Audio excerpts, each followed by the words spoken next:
মাননীয় প্রধানমন্ত্রী মোহাম্মদ তারেকুর রহমানের কাছে আমার বিনীত অনুরোধ যে একটা জিনিস বলি, কৃষকের প্রতি আপনি একটু খেয়াল রাখেন। কৃষকের প্রতি বছর যে ভর্তুকি যায়, যে ক্ষয়ক্ষতি হয়, আপনি যদি কৃষকের একটা কৃষি কার্ড কিংবা একটা পুরো ক্ষয়ক্ষতি পূরণের ব্যবস্থা করেন, কৃষক বাঁচালে আপনার দেশ বাঁচবে।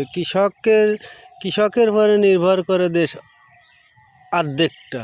এই কৃষি পণ্যর পরে আপনি একটু খেয়াল রাখবেন। এটা আপনার কাছে আকুল বিনোদনমূলক জানাচ্ছি যে আপনি এই জিনিসটার উপরে একটু খেয়াল রাখবেন যে কৃষি খাতে যেরকম এই সিজনে ধান, কৃষক ঠিক মতন ধান উঠাতে নেই, অনেক কৃষকের ধান ক্ষয়ক্ষতি হয়েছে। এই ঝড় বৃষ্টিতে ধান কলাই গেছে, ক্ষয়ক্ষতি হয়েছে। এই দেখেন ভুঁইয়ের মধ্যে পাত হয়েছে কীরকমের, কত ধান নষ্ট হয়ে গেছে দেখেছেন।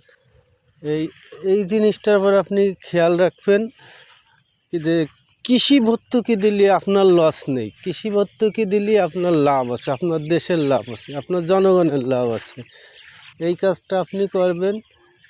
আর দর্শকদের কাছে অনুরোধ করছি, আপনারা বেশি বেশি করে শেয়ার করে যাতে আমার এই জিনিসটা মাননীয় প্রধানমন্ত্রীর কাছে পৌঁছয়, সেই কাজটা আপনারা করবেন যাতে উনি কৃষকের পরে একটু খেয়াল রাখে। কি একটা কৃষি কার্ড কিন্তু কৃষি ভর্তুকি দিলে সবচেয়ে ভালো হয় যে প্রতি বছর কৃষক এই সিজনে এমন বড় মৌসুমি একটা ভর্তুকি পাবে, আবার আপনার কৃষি যে একটা ভর্তুকি পাবে, তাহলে কৃষক একটু বাঁচে।